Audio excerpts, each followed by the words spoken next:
Yes, hello, good morning everyone. Once again, I'm Annabelle Hipolita Vidal, proud independent distributor of Unified Product and Services. Our step-by-step tutorial for today is how to load TM or local loading po dyan sa Pilipinas. So dahil nandito po ako sa Thailand, so di ba, pwede ko pa rin pong i-access yung loading dyan sa Pilipinas. So, I'm on a vacation. Ito po yung kagandahan sa negosyo natin na kahit nakabakasyon ka, is pwedeng-pwede ka magnegosyo. So, yan po. So, punta po tayo sa ating system. Hindi ko na patatagalin. Kung nakalagin po kayo earlier, much better po. Kung mapapansin niyo po dyan, ang e-cash natin is may laman po. Pero si load wallet po natin, kulang na. Di po ba? So, ngayon, paano ba lalagyan ng load?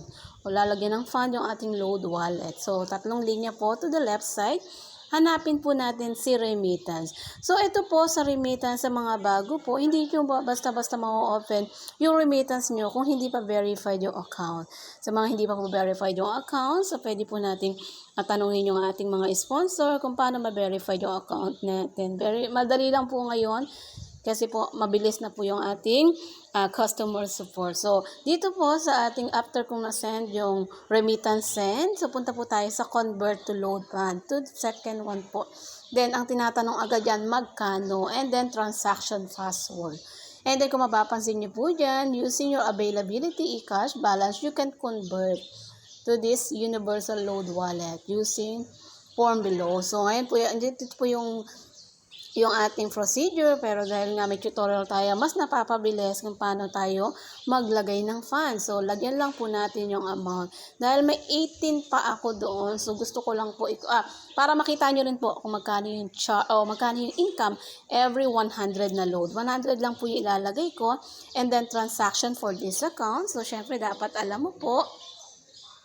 So, binulong ko po, di ba? And then, please wait. So, nakita niyo po dyan, successful agad, hindi po ba? So, syempre, another transaction for today yan. Screenshot natin. Balik po tayo sa arrow. Kung papansin niyo po dyan, si load wallet, may laman na po na 118. So, di ba po? Kinuha po yan again from eCash. And then, balik po tayo sa tatlong linya to the left side.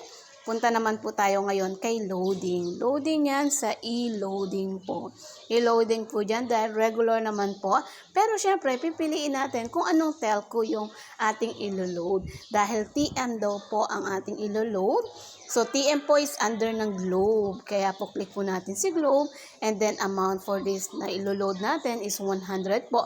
Mobile number, wherein na-copy ko naman po kanina. Paste ko lang po. Then, transaction password again for this account.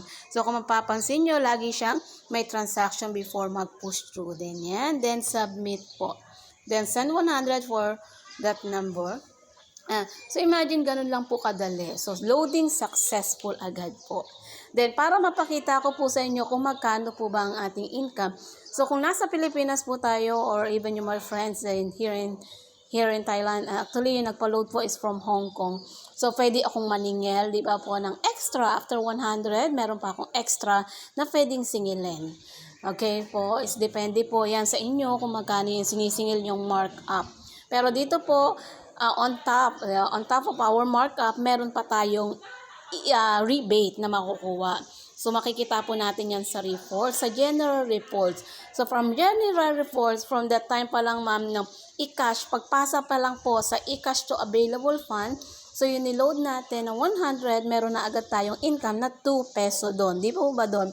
And then, from there itself, nung nag-load tayo, ng loading po, punta po tayo sa loading ha. So, hold current transaction po.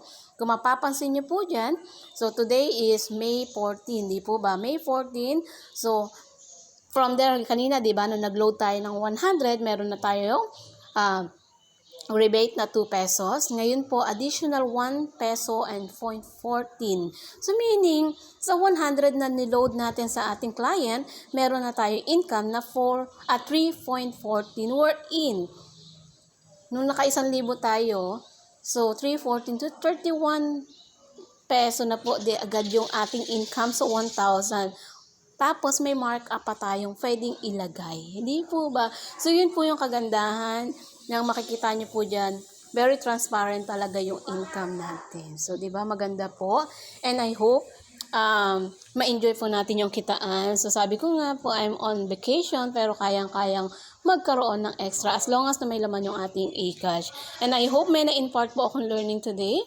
And once again, I'm Annabel Hipolito Medel, proud independent distributor of Unified Product and Services. Good morning!